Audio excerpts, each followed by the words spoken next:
Mais um programa Diálogos Lunáticos, hoje um programa só comigo, sobre perguntas que eu tenho recebido no canal do Instagram, recebido de parceiros, de várias pessoas, e a gente vai abrir, como sempre, o verbo tem que pegar delírio, a gente vai abrir o Manuel de Barros, que eu jurava que eu tinha perdido e estava escondido lá em casa mesmo. Então, o livro sobre nada, Manuel de Barros. Venho de nobres que empobreceram, restou-me por fortuna a soberbia. Com esta doença de grandezas, hei de monumentar os insetos. Cristo monumentou a humanidade quando beijou aos seus pés seus discípulos. São Francisco monumentou as aves, Vieira e os peixes. Shakespeare, o amor, a dúvida, os tolos. Charles Chaplin monumentou os vagabundos. Com essa mania de grandeza, hei de monumentar as pobres coisas do chão mijadas de orvalho. Manuel de Barros. Chegaram algumas perguntas, eu vou ler essas perguntas aqui durante o programa. Basicamente é sobre saúde mental. A gente vai fazer dois blocos de 3 minutos com as perguntas que vieram pelo canal. Uma semana também bastante interessante, chegando os livros que foram publicados na França, pela editora Rosa Francesa, enfim, várias coisas interessantes. Saiu mais um segundo capítulo do meu livro sobre saúde mental. Uma pergunta extremamente importante que eu acho, e saiu agora, essa semana, foi mandada pelo Adriano, vocês vão conhecer algumas pessoas, porque elas vão mandar pela internet, eu vou mandar o filmezinho sobre o que está acontecendo, quais são as perguntas, as pessoas que não têm receio de falar em vídeo. Algumas pessoas pediram para não serem colocadas em vídeo, a gente entende e a gente respeita. Mas uma das questões claras que vieram aqui é sobre a série Adolescência, da Netflix. Né? Quais são as importâncias da série, qual a importância, o que toca, né? Em especial a história de um adolescente de 13 anos que foi acusado de assassinar uma outra pessoa, né? Um adolescente que era o Jamie Miller, que é acusado de assassinar a Kate. Bom, tem uma investigação policial importante, tem várias coisas importantes, mas o que tocou muitas pessoas, além de ser um filme interessante, uma série interessante, a gente recomenda, muitas pessoas gostaram, muitas outras odiaram, as críticas são interessantes. Anna Sui publicou no Instagram dela, eu acho que também em outras redes sociais, uma análise que eu achei muito mais apurada, talvez mais apurada do que eu mesmo posso fazer, mas uma série de respostas, e em especial as coisas que mais movem a gente, que são as perguntas. Ela termina com algumas perguntas. Talvez eu vá terminar aqui com algumas perguntas também, né?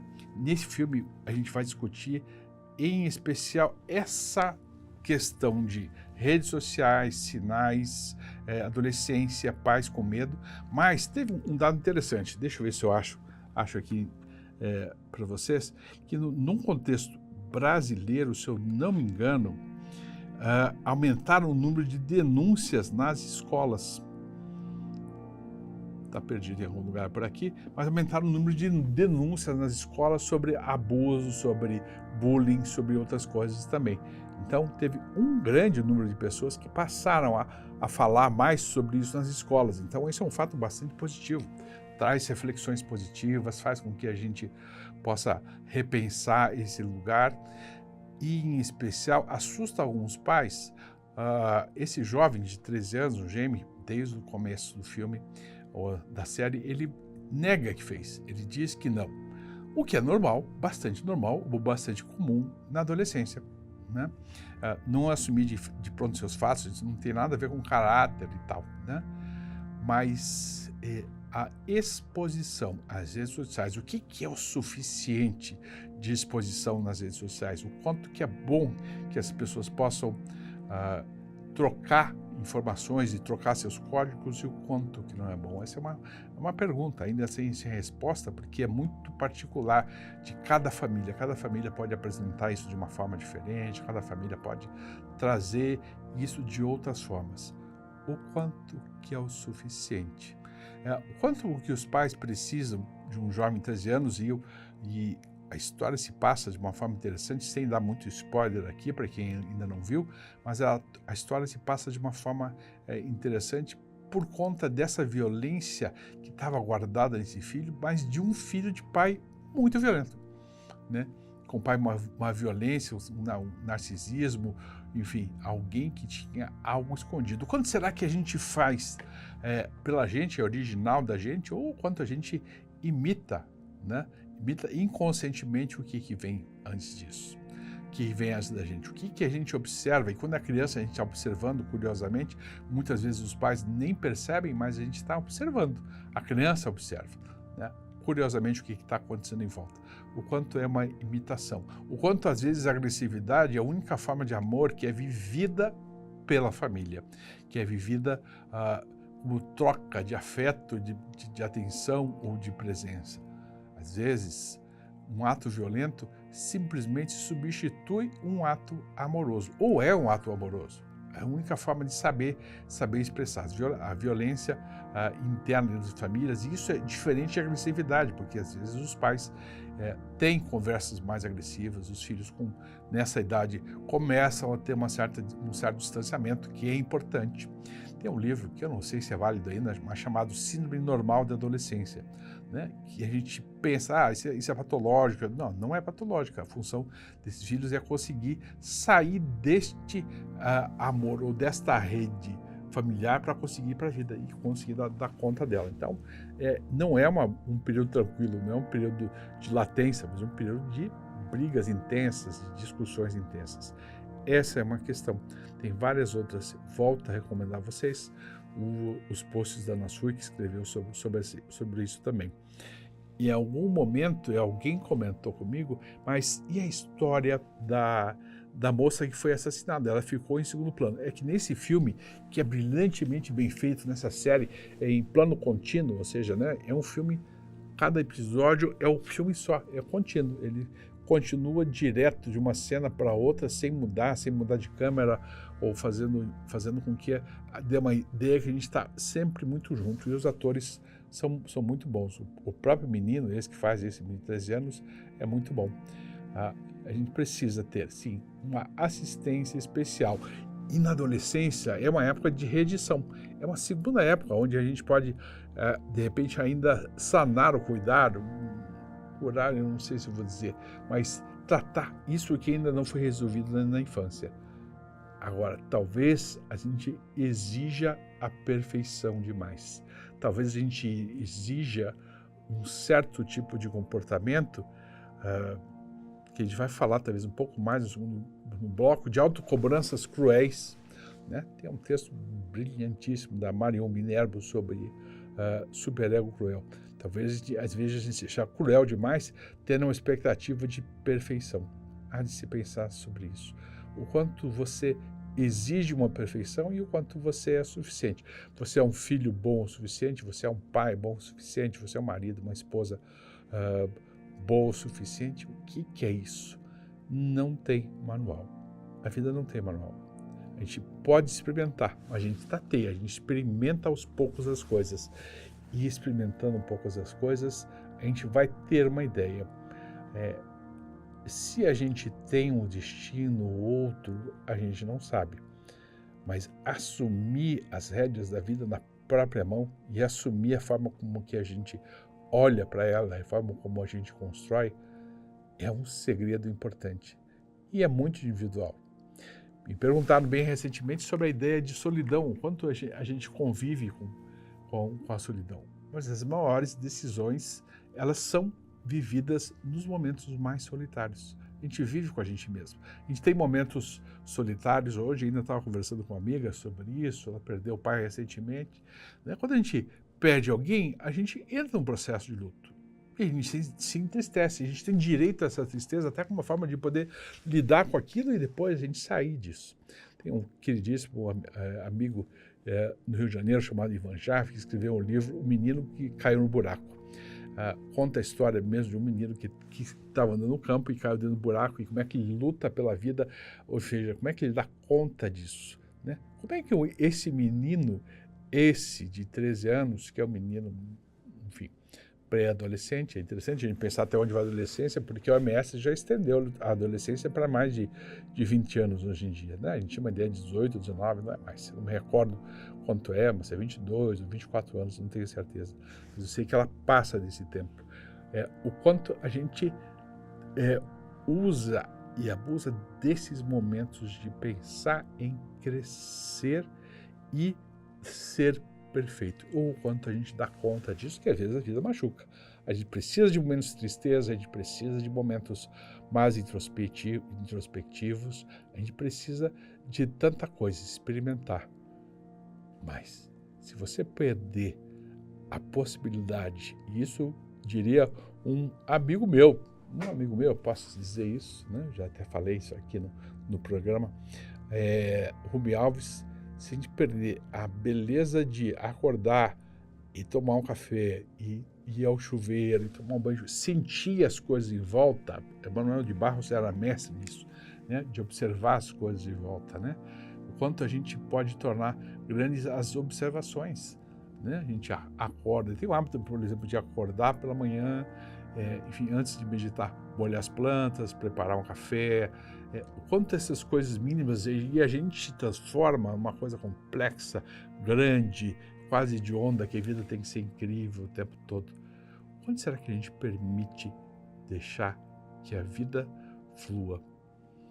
O quanto será que a gente vai numa direção achando que esse é o caminho? O quanto a gente precisa recalcular a rota? O quanto a gente precisa mudar? São perguntas, simplesmente perguntas, que vale a pena serem pensadas. Já no segundo bloco eu vou responder uma série de outras perguntas que foram colocadas, enfim, por alguns amigos, e depois na edição a gente vai colocar os videozinhos, as perguntas que foram feitas assim também.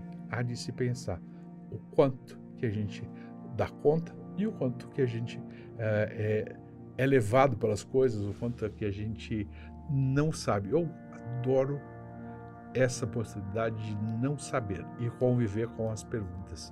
Carta a um jovem poeta, do Hilke, é um livro que eu recomendo a todos. Uma história de alguém que vai recomendar, do Hilke recomenda a um jovem soldado que começa a escrever essa paixão pelas perguntas. Quais são as suas perguntas mais importantes? O que é que de verdade você quer se perguntar?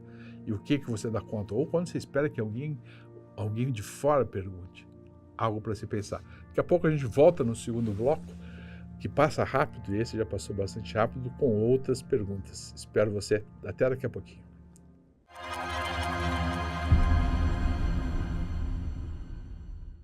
Os lançamentos da Atlas chegaram para transformar a sua cozinha. Cozinha UTOP completa. Cooktop UTOP, vidro temperado, queimadores mega e tripla chama.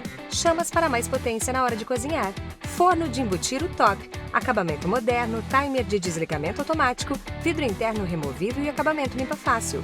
Depurador UTOP 2 em 1. Painel touch que une praticidade e tecnologia. O produto pode ser transformado em coifa. Para um bom entendedor, uma cozinha Atlas.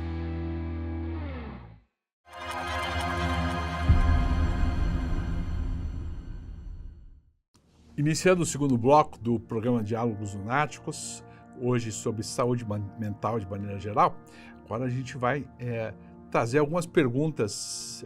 A primeira pergunta do Richard Rebelo também, que vai ao ar aqui agora, para vocês poderem assistir junto. E a minha pergunta nesse Diálogos Lunáticos é: como é que a gente faz para manter a confiança na educação dos filhos e evitar esses abismos que acontecem na relação com eles? Que é o seguinte: como é que a gente mantém a confiança na relação com os filhos? Eu diria que quase que não é possível. Eu diria que a gente pode fazer o que é melhor dentro das possibilidades, mas manter a confiança, a gente precisa confiar, num certo sentido, que confiança vem do fiar com, que é tecer alguma coisa juntos. Né? Às vezes, aquilo que é dito com o filho, ele vai reconhecer 10, 15 anos depois. Tem coisas que a gente passou, enfim, na adolescência ou na pré-adolescência, que só muito tempo, às vezes 20 anos depois, aquilo vai fazer um efeito. E às vezes também, os pais também erram. Né? Os pais acertam e erram.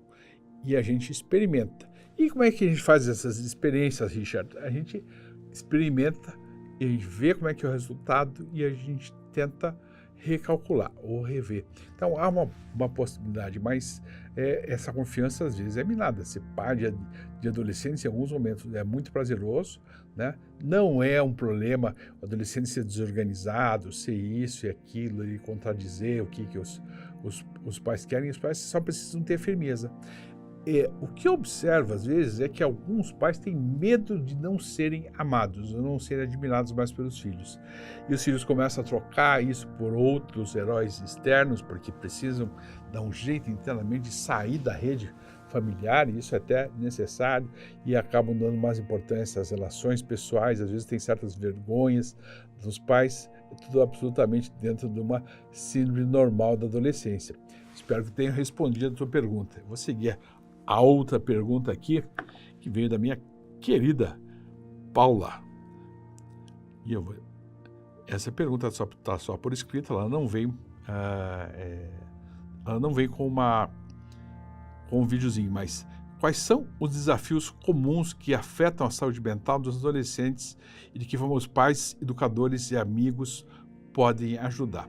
É interessante a gente pensar, ela está um pouco respondida na questão anterior, mas pensar que é legal ter uma rede. Os pais têm que estar inseridos com a escola, têm que conversar na escola, têm que ter coragem, têm que ter tempo para dar conta disso, né? Os pais precisam observar os sinais, terem consciência do que está acontecendo, mas muitas coisas vão acontecer escondido. Isso não é um grave problema. Mas, às vezes, por exemplo, dá limites para as redes sociais, dá atenção ao esse horário é para isso, esse é para isso.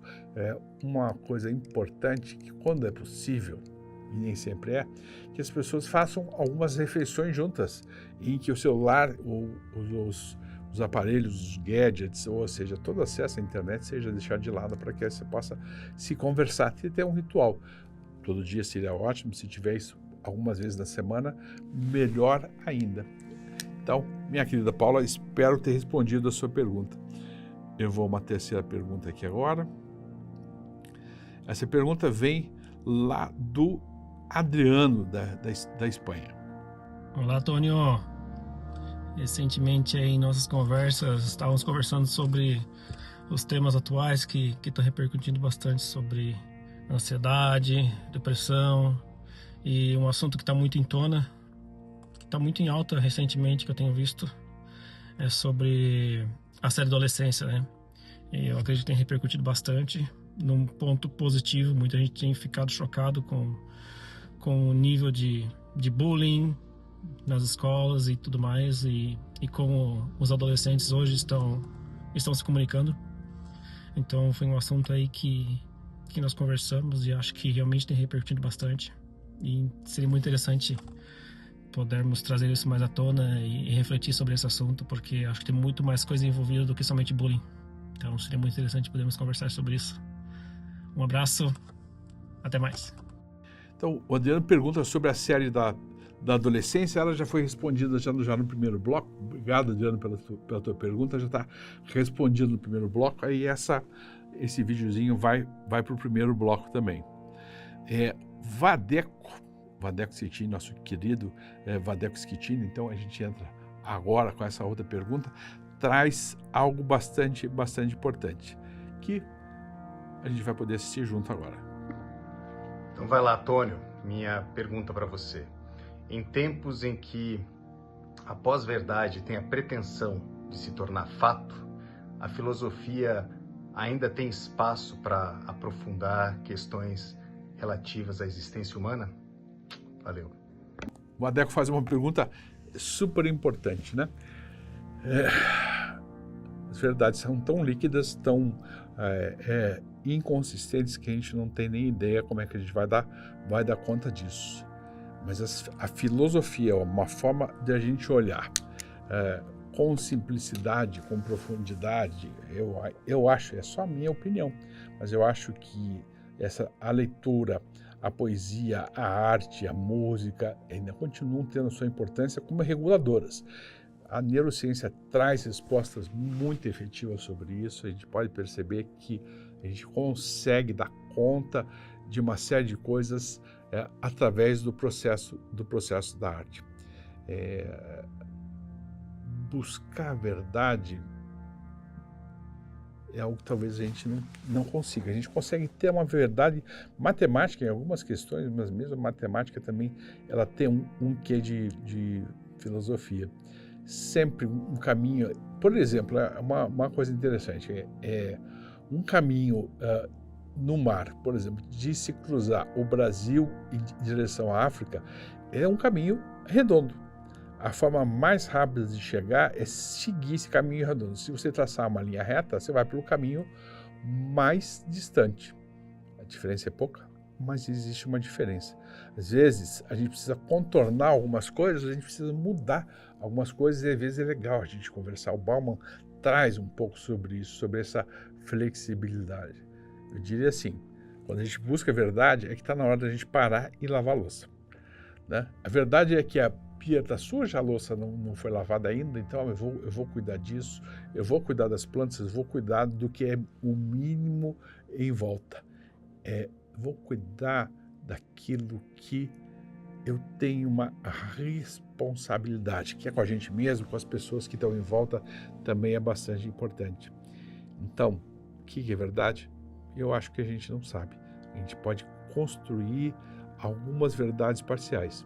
Enfim, cuidar das coisas, respeitar os outros, viver em sociedade, saber lidar com esses nossos impulsos, né? Às vezes a gente se pega no trânsito, me pega algumas vezes no trânsito, zangado com uma história, com outra, brabo, revendo as manobras que eu fiz ou o que aconteceu, e falo, meu Deus, que perda de tempo. O humor é uma saída super importante, super saudável, interessante a gente poder se encontrar com os outros. Comumente eu me encontro com alguns amigos num café aqui, eu moro em Curitiba, depois do almoço, 1h20, mais ou menos, esse horário, e a gente troca, fala besteiras, coisas absolutamente de quinta série, e a gente constrói algum momento melhor para a gente recarregar. Às vezes uma pessoa está mais carregada, outra está menos, outra está mais feliz. O importante é que a gente possa provocar na gente mesmo, nos outros, nessas interações, que nem sempre são confortáveis, mesmo as mais tranquilas nem sempre são confortáveis, alguma verdade de troca, né? Que importância tem essas pessoas para mim? O que são as pessoas importantes na sua vida? Quem é que de verdade constrói a sua vida de uma forma que isso, quando você vai visitar alguma coisa, quando você vai trabalhar alguma coisa, você lembre dessas pessoas. Quem são as pessoas de verdade que são importantes na sua vida? É você por você, você precisa dar conta disso, mas existe uma rede de apoio. A gente tem uma relação bastante importante de rede de apoio, a gente tem trocas bastante importantes, a gente assume algumas posturas perante a vida que são bastante importantes com relação a outras pessoas, e a gente tem uma troca. A gente constrói coisas juntos, a gente tenta minimamente construir um mundo que está tão conturbado de uma maneira melhor e respeitar. De resto, a resposta mais clara, mais verdadeira é eu não sei. E a melhor pergunta é aquela que não foi respondida.